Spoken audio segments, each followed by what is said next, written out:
안녕하세요. 와우네 클라스 임주아입니다. 오늘 날씨 너무 더우시죠? 바다로 놀러 가고 싶으실 텐데 과연 우리 여행은 갈 수 있을지 살펴보면서 마지막에는 산업 분석까지 이어지도록 하겠습니다.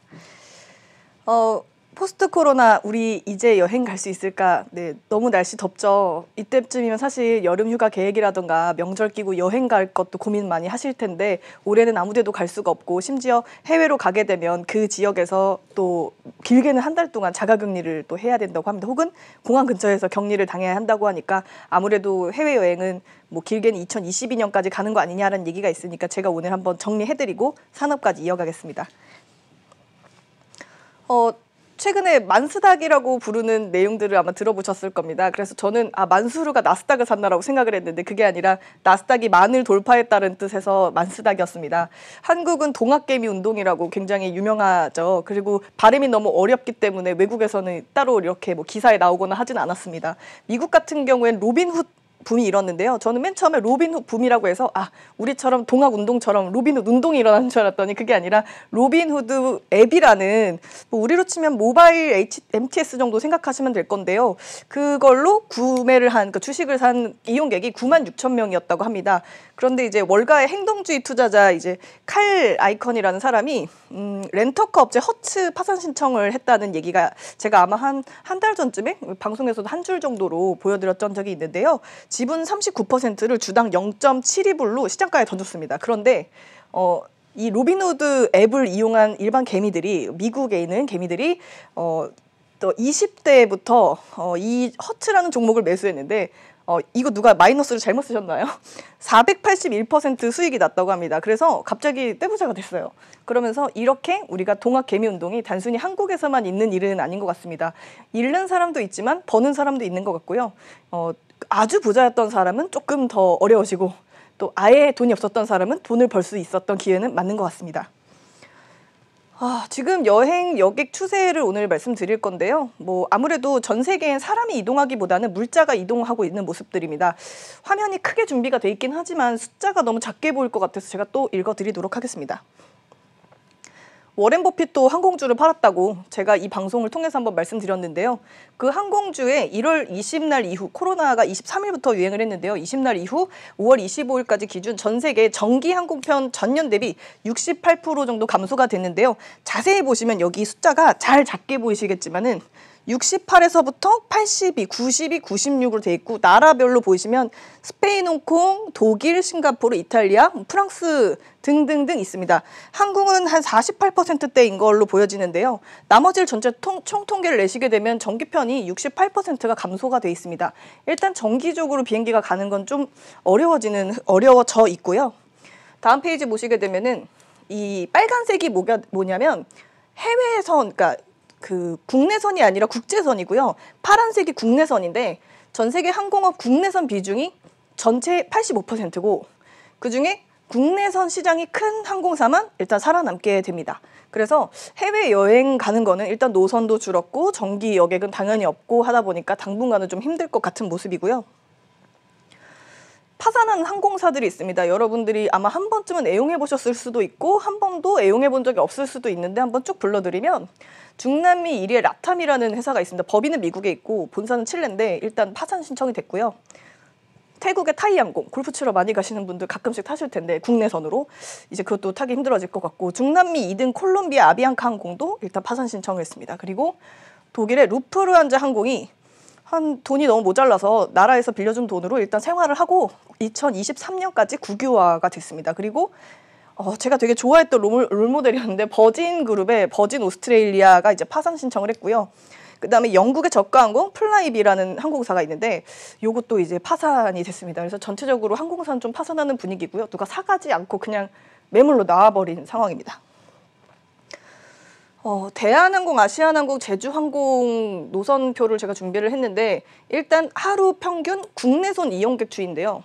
저기 맨 처음 1월 20날 대한항공, 아시아나, 제주, 진에어, TA 쭉 보시게 되면 맨 밑에 가장 최근이거든요. 일단 이스타항공은 좀 노선에 이용객이 없고 에어부산은 코로나 초기 때 25,000인데 17,000명, 그다음에 TA는 16,000명이었는데 오히려 늘었어요. 18,000명이고 진에어는 15,000명이었는데 15,000명 똑같아요. 코로나가 걸려도 똑같고 제주항공은 27,000이었는데 22,000이니까 약간 줄었고요. 아시아나는 33,000이 23,000이니까 약간 줄었고 대한항공은 39,000원이었는데 23,000이었으니까 약간 줄었고 에어서울 같은 경우에는 오히려 2,800명이었는데 3,900명으로 늘었고요. 플라이 강원은 981이었는데 666이니까 여긴 좀 줄었고 여기는 에어서울도 늘었고요. 그다음에 에어부산은 조금 줄었고 티웨이랑 제주항공은 오히려 더 느는 모습입니다. 그래서 국내 항공 노선만 있다면 일단은 굶어 죽진 않겠구나라는 걸 확인할 수가 있습니다.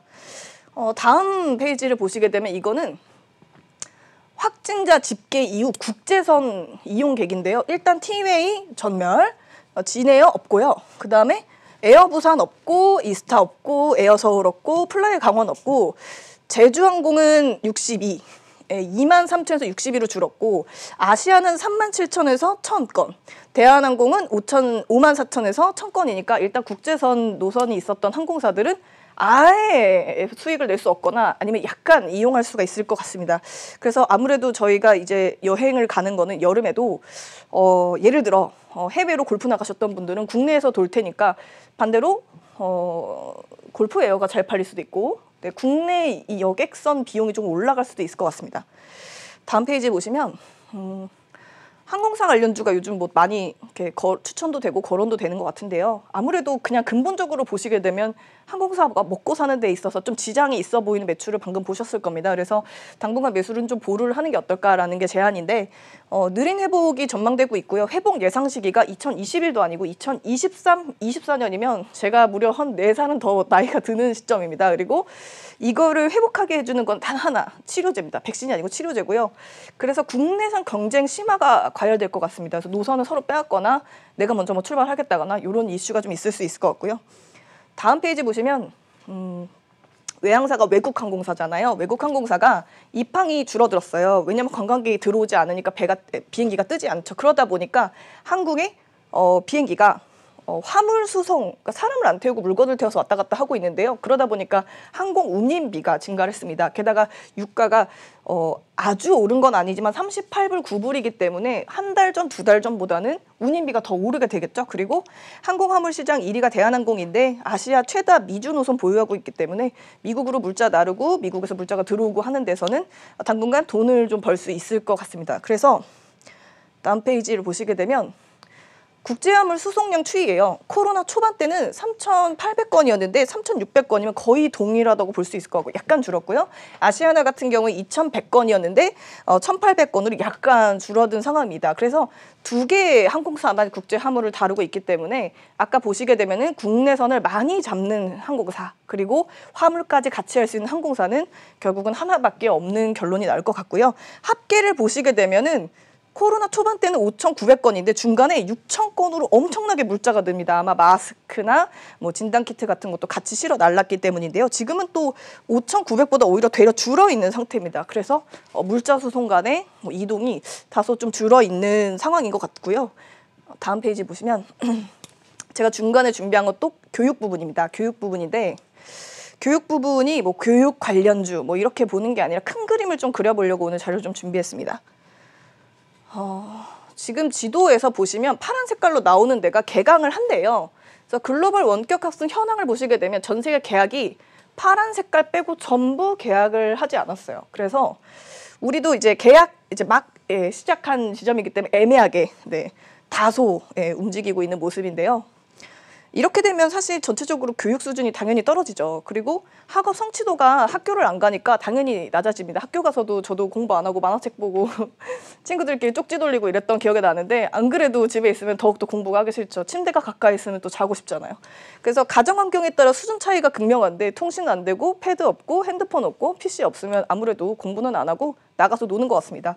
그래서 뭐가 있냐면 선생님의 도움을 원래부터 못 받는 환경에서 자기주도 학습이 가능했던 솔루션들이 미국에서 인기를 받고 있는데요. 그래서 뭐가 있냐면 선생님의 도움을 받아야만 하는 학습이라는 가정하에 핸디캡을 주고 학습하는 거랑 원래부터 선생님이 올 수 없었다는 걸 가정하고 학습을 했던 거랑 교육 프로그램 자체가 당연히 다르잖아요.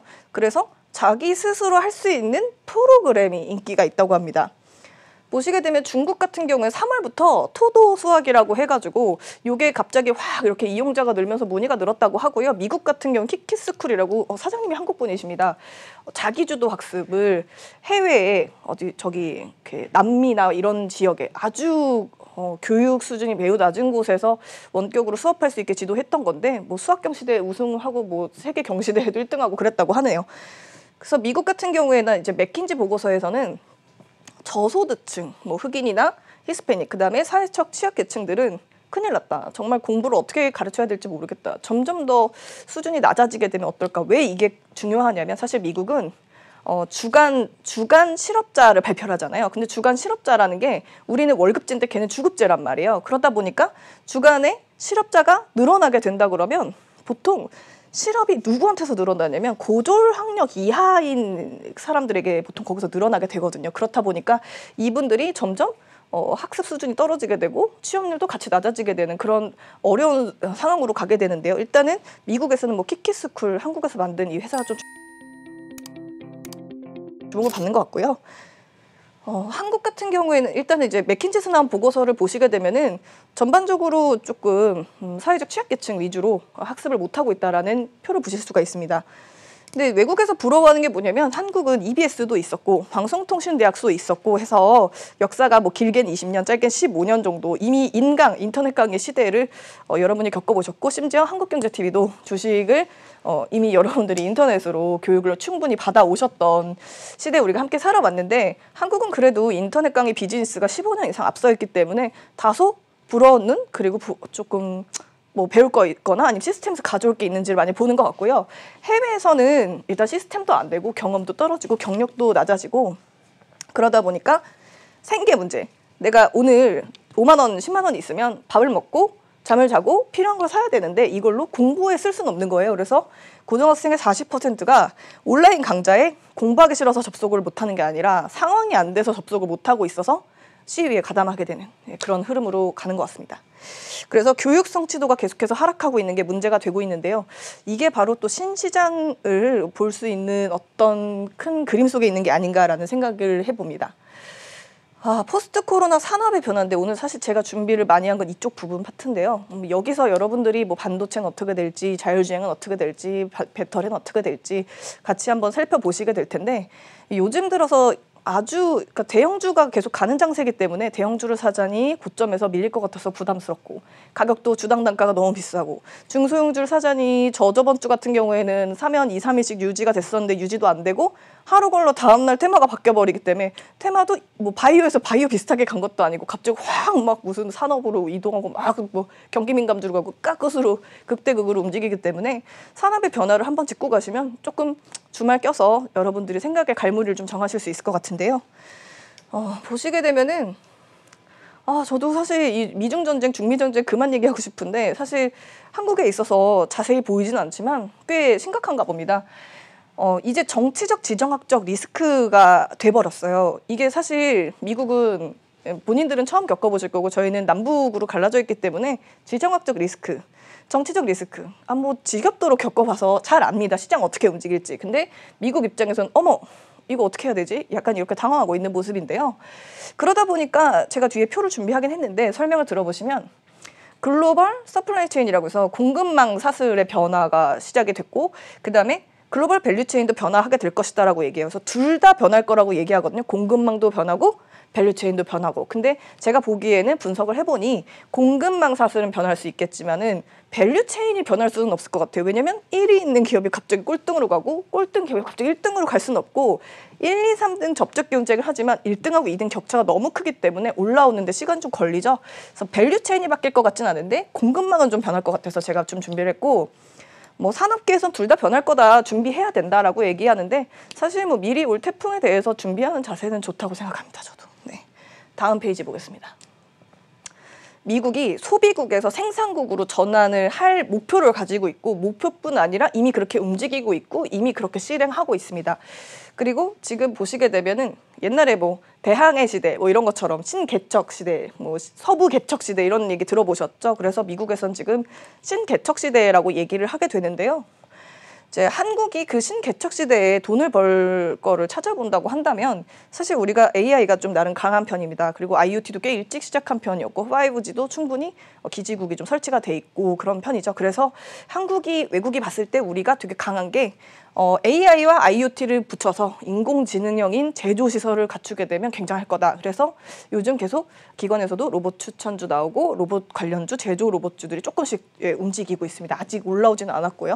그리고 미국 같은 경우에는 이렇게 어떻게 생각하냐면 차라리 한국이 신개척 시대 때 뭔가 새롭게 밑바닥부터 올라오지 말고 미국에 기업을 인수를 하거나 아니면 투자를 해서 지분을 확보해가지고 우리가 갖고 있는 기술이랑 같이 합쳐서 이렇게 쭉 밀고 나가는 건 어떤지 좀 시장에서 제안을 하고 있는 것 같습니다. 그래서 하나의 니콜라 투자가 바로 그런 사례가 될 것 같고요. 그렇게 해서 계속해서 하나 관련주들이 사실 니콜라랑 관련된 건 하나인데 나머지도 다 같이 들고 일어나는 게 그런 흐름들을 간접적으로 보여주고 있는 것 같습니다. 그렇다고 해서 우리가 지금 시점에서 하나를 살 수는 없을 것 같고요. 일단 이런 흐름으로 가는구나. 그래서 자본이 있고 다른 신개척 시대에 좀 임해서 투자를 한다거나 인수를 하는 회사들을 잘 살펴보시면 좋을 것 같습니다. 물론 궁합이 좋아야겠죠. 시너지가 잘 날 수 있는 합의인지도 잘 살펴보셔야 될 것 같고요.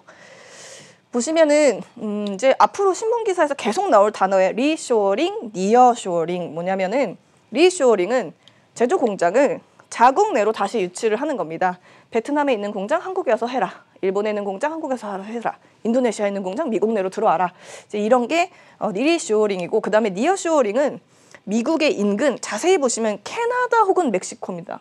한국은 없죠. 네, 인접 국가에 공장을 두는 전략인데 그래서 요즘 캐나다 화폐가 계속 올랐다 내렸다 환전 수요가 계속 있었다 없었다를 계속 하고 있는 것 같습니다. 그리고 멕시코 장벽을 세운다더니 공장도 세운다고 합니다. 그래서 이거 니어쇼어링도 계속 이슈가 되고 있는데 트럼프가 연설을 했어요. 뭐라고 했냐면 나는 250억 달러 펀드 조성하겠다. 그래서 이쪽으로 미국으로 들어오면 해라. 공장을 지어주겠다. 돈을 주겠다. 연방정부 주겠다. 이렇게 얘기가 나왔고 미국 반도체 산업협회가 얼씨구나 이거 딱 물어가지고 연방정부 자금을 공장 건설로 하는데 한국이랑 조금 다르죠. 한국은 입찰을 해가지고 돈을 따내는 건데 거기 로비를 하잖아요. 그래서 로비가 굉장히 활발해지고 있다고 합니다.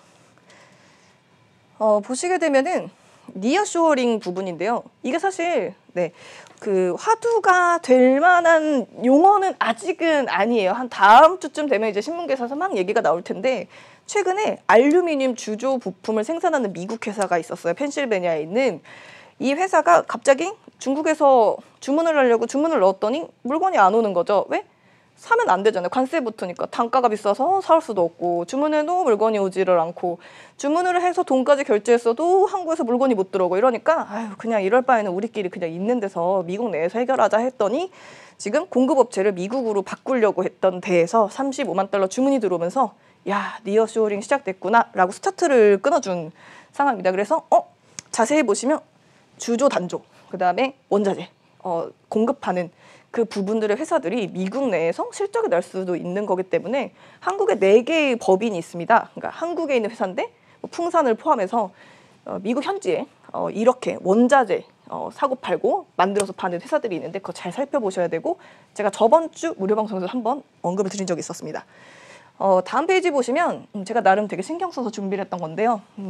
공급망 재편 예상 아니에요. 제가 예상한 건 아니고 시장이 예상을 한 건데 표를 좀 정리를 해봤어요.